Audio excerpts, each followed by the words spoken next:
નસવાડી તાલુકાના તણખલા અને રાયપુર વિસ્તારમાં ચૈતર વસાવાના રોડ શો અને સભામાં મોટી સંખ્યામાં લોકો ઉમટ્યા હતા. ઘોડા ઉપર બેસાડીને તેમનું ભવ્ય સ્વાગત કરવામાં આવ્યું હતું. સભા દરમિયાન ચૈતર વસાવાએ ભાજપ પર તીખા પ્રહાર કરતા ભ્રષ્ટાચાર અને દબાણના ગંભીર આક્ષેપો લગાવ્યા હતા. સાથે ચૂંટણીને લઈને વિવાદાસ્પદ નિવેદનો પણ આપ્યા હતા. હાઇડ્રો પ્રોજેક્ટ અને આદિવાસી મુદ્દાઓને લઈ પણ તેમણે સરકારને નિશાન બનાવ્યું હતું. આ સમગ્ર મામલે હવે રાજકીય માહોલ વધુ ગરમાયો છે. રિપોર્ટર ચિરાગ ગુપ્તા, છોટાઉદેપુર.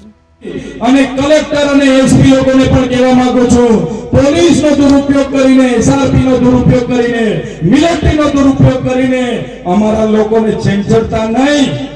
અમે જે પાલિયા ભાલાને તીરકામઠા ઘરમાં કઈ શણગારવા માટે નથી મૂક્યા. જે દિવસે અમે લઈને નીકળશું એ દિવસે આ વિસ્તારોમાં પણ આરપારની લડાઈ થવાની છે. આજે આ ભાજપના લોકો શરૂઆતમાં કહેતા હતા કે આ વિસ્તારમાં હાઇડ્રો પ્રોજેક્ટ લાવીશું એટલે આદિવાસીઓ ગભરાઈ જશે, ડરી જશે. 28 ગામોના લોકોને હાઇડ્રો પ્રોજેક્ટના નામે જમીન સંપાદનનું એમનું કાવતરું ચાલુ થયું. ત્યારે મને કહેતા આનંદ થાય છે કે આ તમારો ધારાસભ્ય, તમારો દીકરો વિધાનસભામાં પણ આ લોકો સામે લડ્યો છે. વિધાનસભામાં ગુજરાતની ભારતીય જનતા પાર્ટીને કીધું, આંખમાં આંખ મિલાવીને કીધું, અમારા આદિવાસીઓને હાઇડ્રો પ્રોજેક્ટના નામે વિસ્થાપિત કરવાનું કાવતરું જો તમે કરશો તો અમે ગાંધીનગરમાં આવીને પાડલિયાવાડી પણ કરીશું. જ્યારે પણ એ હાઇડ્રો પ્રોજેક્ટ વાળા આપણા વિસ્તારોના 28 ગામોની જમીન લેવા આવશે તો સૌથી આગળ આ ચૈતર વસાવા રહેશે, સૌથી આગળ. અને ભારત સરકાર અને ગુજરાત સરકારને પણ કહેવા માંગુ છું, તમારા હાઇડ્રો પ્રોજેક્ટની જમીનો લેવા માટે તમારી આર્મી મિલિટરી મેકવી હોય તો મેકી દેજો. આ આદિવાસી ચૈતર વસાવા પહેલી ગોળી ખાવા પણ તૈયાર છે, પણ અમારા સમાજની એક ઇંચ જમીન આપવા તૈયાર નથી. પોલીસના એલસીબી, એલઈબી અને આઈપીએસ અધિકારીઓના દબાણથી અમારા લોકોને પણ ડરાવવા ધમકાવવાની કોશિશો થાય છે.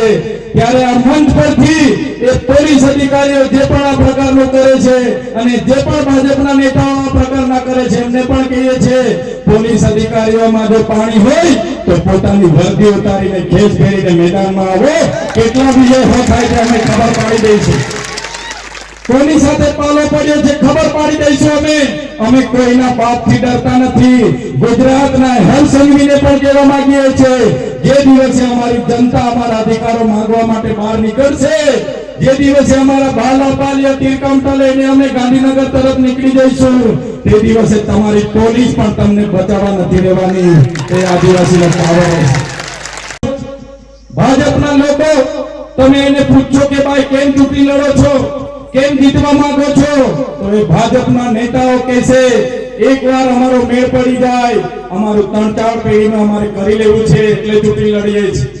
કહેતા છે ને લોકો, એકવાર એ લોકોને મંત્રી બની જાય, તંત્રી બની જાય કે જિલ્લાના પ્રમુખ બની જાય, જિલ્લાના સભ્ય બની જાય એટલે 7 પેઢી સુધી જીવી જાય એટલું એ લોકો કરી લે છે.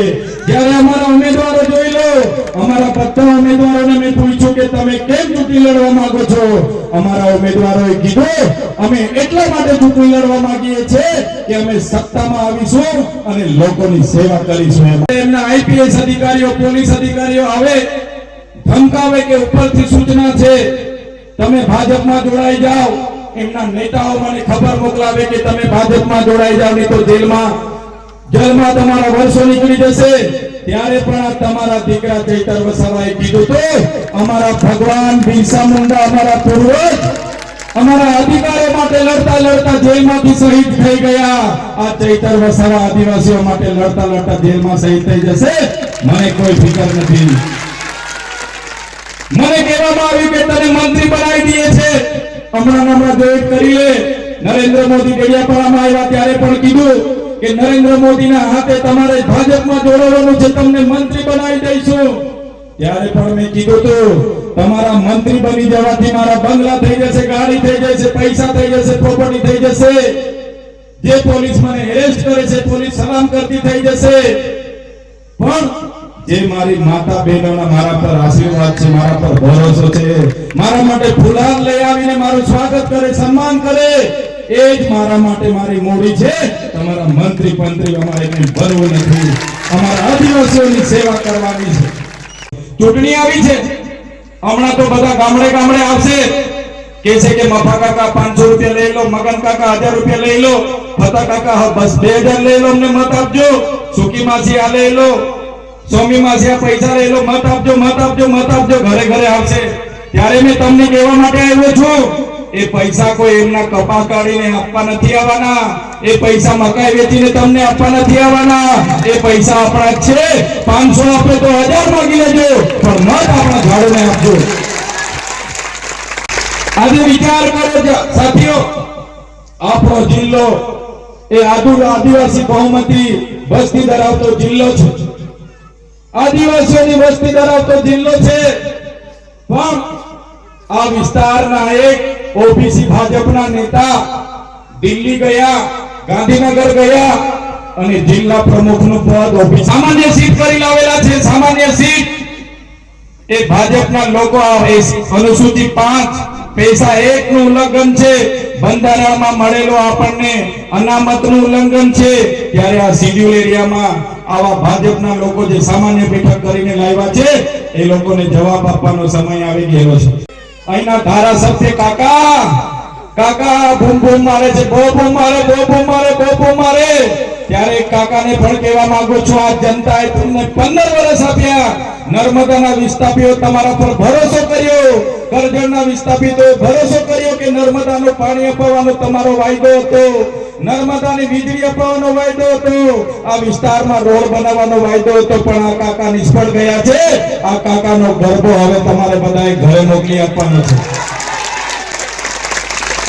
કાકા નહીં ચાલે. કાકાએ માત્ર ને માત્ર મીઠી મીઠી વાતો કરી છે, આપણા લોકોને ગેરમાર્ગે દોરવાનું કામ કર્યું છે. ત્યારે એક કાકા લોકોએ સહી કરી, ત્યારે જ આજે હાઇડ્રો પ્રોજેક્ટ આપણા વિસ્તારમાં આવ્યો છે.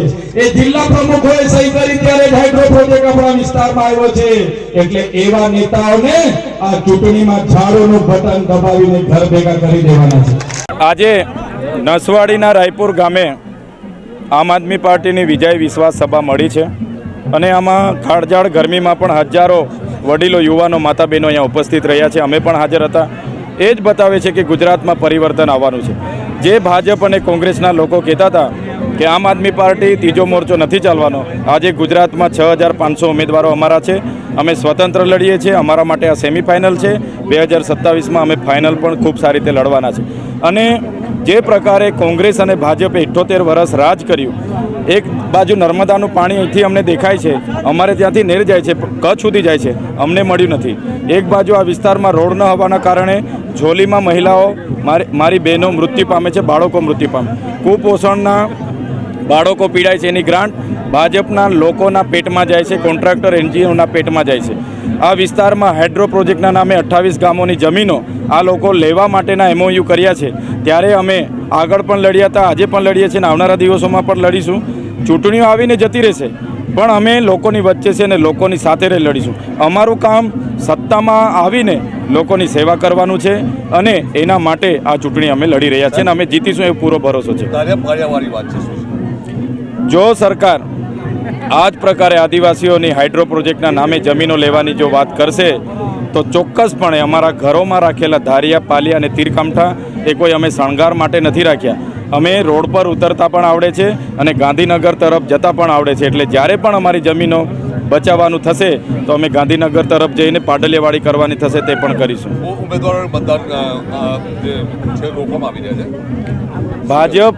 ભાજપ આજે લોકશાહી હનન કરવા તરફ જઈ રહેલું છે.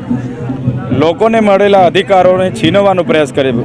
ભાજપના લોકો ઉમેદવારોને ડરાવે છે, ધમકાવે છે અને કિડનેપ કરીને લોભ લાલચ આપીને ફોર્મ ખેંચાવીને બિનહરીફ ચૂંટણીઓ કરે છે. ત્યારે એમને કહેવા માગીએ, અમારે બિનહરીફ કરવી હોય તો ભાજપના લોકોને અમે પણ ગાયબ કરી દઈએ, હોદેલા ના મળીએ, પણ અમે લોકોનો અધિકાર છીનવવા નથી માગતા. લોકશાહી છે એટલે એવા પોલીસ અધિકારીઓને પણ કહેવા માગીએ છીએ, તમને રાજકારણનો બહુ શોખ હોય તો તમે વર્દી ઉતારીને રાજીનામા આપીને ખેસ પહેરીને આવો મેદાનમાં, તો તમને અમે ખબર પાડી દઈએ કેટલા વિહે હો થાય તે. બસ વિકાસ જ નથી થયો, રસ્તા નથી, પાણી નથી, સિંચાઈ નથી, આ વિસ્તારમાં કોઈ પણ જાતનું નથી. એટલે મુદ્દા તો અનેકો છે. જાતિના દાખલા બીજા લોકોને આપે છે, બહુ બધા મુદ્દા છે એના પર ચૂંટણી લડીએ છીએ.